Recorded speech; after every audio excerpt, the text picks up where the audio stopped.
Keeping venomous reptiles is an unforgiving hobby, requiring proper training and lots of experience. One simple mistake can be the difference between life and death. Remember, the most venomous snake in the world is the one that just bit you. There are no venomous snakes with training wheels. Just because you see viperkeeper handle snakes a certain way does not mean you should try it too. It's tricky. All right, so Miss Bobbitt, as she's known, old story, long story. I'm not going to go into it too much. If you remember the old news many years ago, this gal that was being abused named Lorena Bobbit decided that she had enough of her partner's abuse and removed a certain part of his anatomy involved in reproduction and also sexual assault if you abuse what you have. Well, she bred with a male, and his hemipenis could not be withdrawn normally for some reason. This occasionally happens with male snakes, and when this does, they usually get necrotic and fall off, and that's exactly what happened to Mr. Bobbit. So that's how the snakes get named here, just unusual circumstances. At any rate, this is a painted lancehead, Bothrops diporus. She's produced a number of babies for me. I hope they're all still alive and doing well in the different places they went. But I want to move her to a different cage because I would really like to put the Southwest speckled rattlesnake in there so everybody could appreciate him. And he doesn't hide all the time like she does.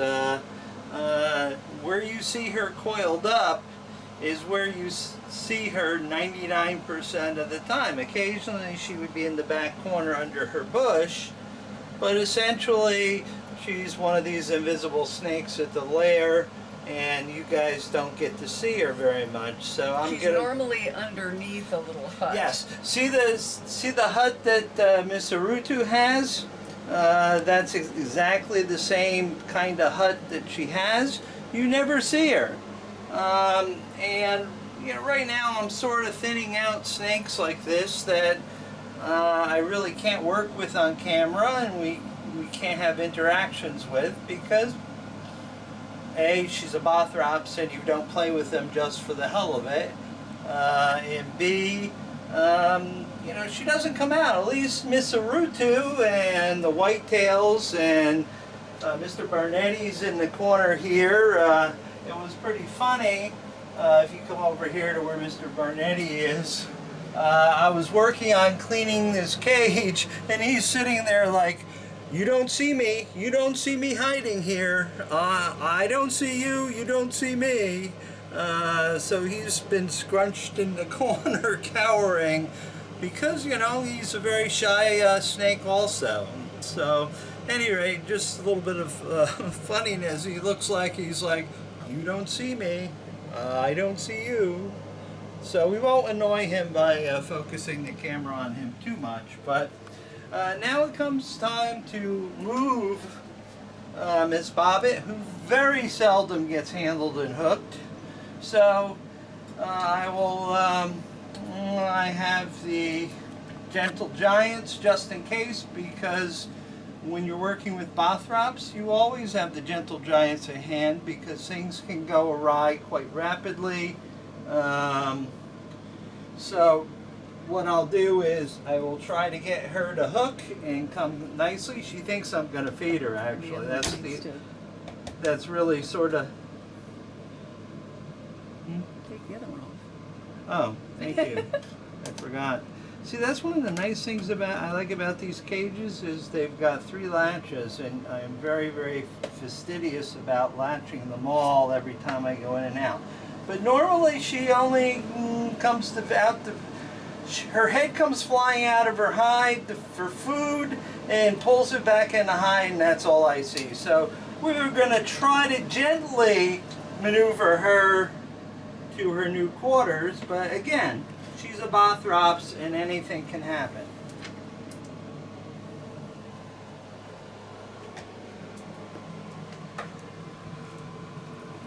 Well, see, if I wasn't prepared, it would have went off the rails, but I am going to gently put her tail in there. Her furniture's already been moved. And I'm going to shut the door because, once again, we don't take Bothrops out and play with them just for the heck of it. Bothrops diporus is mostly from the Peruvian coastline. It's sort of a little bit more of an arid land snake. Southern South America. So she's done very well in that cage, and I'm sort of like, oh, really? I don't like moving snakes that are doing well where they are. And I've had her since she was a small toxic worm. Cage is all nice and clean and disinfected. I've got the wiring for a heat rock if she needs it. I'll check her temperatures. She's getting heat off of Mr. Barnetti's light, just like she was getting off of the light below her in that decommissioned cage. Now I can shut the light off in that cage because she doesn't need the heat, because she's not in there until I get Mr. Speckled Rattlesnake in there, and then you should be good. So let me lock down her cage with the stick and sort of let her get settled in, and we'll come back and see how she's doing a little later. Mr. Forest Cobra has decided that there's nothing in the line of food for him, and I'm going to wet him down because he's just coming out of opaque, and you can see how much he likes that. I am not going to spray inside his trap box. However, I am going to wet the interior of his cage. I do have an automatic misting system that I've spent lots of money on, but it runs on distilled water, and distilled water, for whatever reason right now, is difficult to come by. So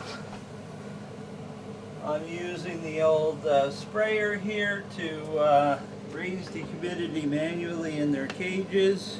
Oh, if looks could kill. Yes, and he can kill, so Yep. This is why we're very careful. We'll just spray some water across his bow, just to make sure that he doesn't come out while I have the sprayer going and the door open. He's not a happy camper. He had his substrate cleaned and hasn't pooped in it yet. Oh, he did, right at the corner of his enclosure. So he's an unhappy camper right now because I wet down his cage to raise the humidity, and I'm going to do that in every cage in here. We do have the automatic misting system in a huge tub of distilled water. If you use regular tap water with the misting system, it clogs the nozzles because of the mineral content. Therefore, we use distilled water, but distilled water is a little difficult to come by, and it's not really necessarily the best things for snakes to drink. So we keep their water dishes clean and full as often as possible, and we use manual spray down, which really doesn't receive such a good welcome from the snakes. Now, I don't generally on purpose water the snakes themselves unless they're in shed. I can see that they're in shed. All I want to do is wet the substrate, get the humidity up. I don't want to piss the snake off unless they've annoyed me and I really want to piss them off.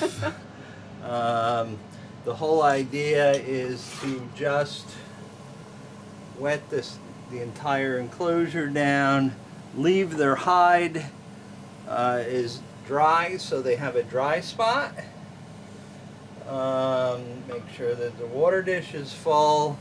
This will raise the humidity in their enclosure. There is indeed a snake under there. There is a painted lance head, small female that I have. So I'm not going to wet her down. The only time she makes an appearance is if you put a piece of food near the front of that doorway. She strikes. So if you don't want to put your fingers anywhere over there because that is food. So we will just move from cage to cage. We can see Miss Coral Cobra here. These are from, you know, South Africa, and generally it's sort of an arid area, but I will give them a little bit of water. Our friend here, the Egyptian cobra, whenever we sort, and I did this yesterday, so I don't know if he's going to do it today, he sort of needs his cage clean too, but whenever or Mrs. Viperkeeper sprays down his foliage, usually he'll come out, but since he drank yesterday, he probably won't. He may a little bit later. I don't see his nose poking out of there, but we'll just raise his humidity. Plus I filled his water dish last night, so he's probably pretty well hydrated. The Echistosarukii I'm not going to bother with.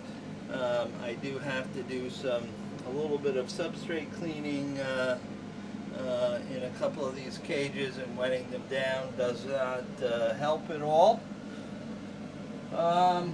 So we will move on to other cages, which snakes require lots and lots of hydration.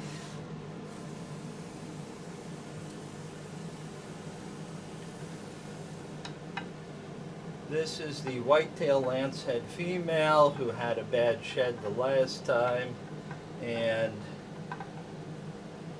doesn't like to get wet at all.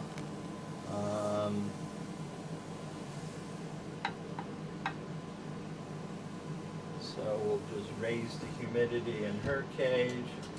This is the male whitetail lancehead. He's back on feed. I'm happy to see him feeding since he got moved out of the female's cage. He's been sort of butthurt and not feeding. I am not going to wet him down.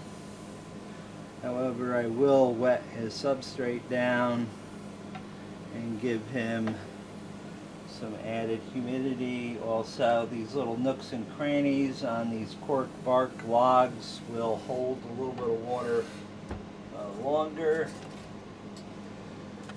Here we have the Arutu female that we have, who's actually much more dangerous than normal because her guidance system is quite messed up because of Delta trying to bake her to death on the tarmac when she was sent to me.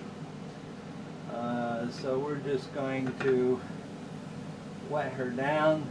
Although this is the hot spot over here, she does seem to like the hot spot from where the light is placed in the taipan cage below. And so she spends most of her time hiding under her bush over there, which is perfectly okay. That's why I put things in there. I give snakes as much of a heat gradient as I can and let them choose their positions that they prefer.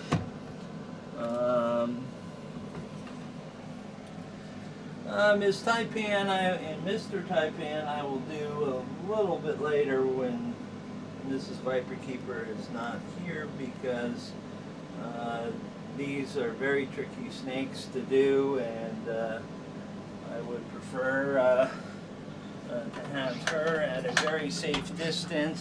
As you can see, I cleaned Miss Taipan's cage recently, and already she's deposited something to let her claim it as her own. We have one of the blue insularis in here, and we're gonna give her a liberal amount of moisture. These incandescent lamps that I use, I think, dry out the cages far too rapidly than I really like. Also the fact to keep the overall room temperature at 75 degrees, I think air conditioners normally in their process of cooling the air, they dehumidify, and that makes the cages dry out quite rapidly. That's why I have the misting system. Is he in shed? It looks like he's got some tattered. Well, no, pieces there. remember, that's the stuck shed Oh, that's the stuck that part. we tried to remove. Some areas are coming off, some are not. Yeah, she's a problem shedder, so is the male. That's why it's important to keep them hydrated. This is a Trigonosaurus panaceus, a hump-nosed pit viper, whom we never see. His nickname is Thumper because he rattles his tail and thumps it against the side of the cage when we do catch him out. He normally lives in his hut.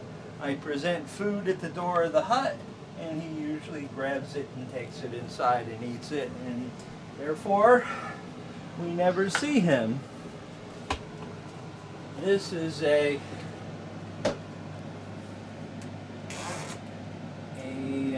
mangrove pit viper, or Shores pit viper, and again, although I've raised this snake from a baby, she prefers not to be seen at all. Occasionally we do catch her out. I think a couple videos ago that were published, we did see that she made an appearance. Even at night, if we come in here, sometimes she just doesn't come out. She's I think she understands that COVID is out there and she's on lockdown most of the time. I think she knew this long before we were in the midst of the pandemic. I've raised her from a baby I got from a friend. Shore vipers are not very friendly beasts. They will bite the snot out of you if they have the opportunity.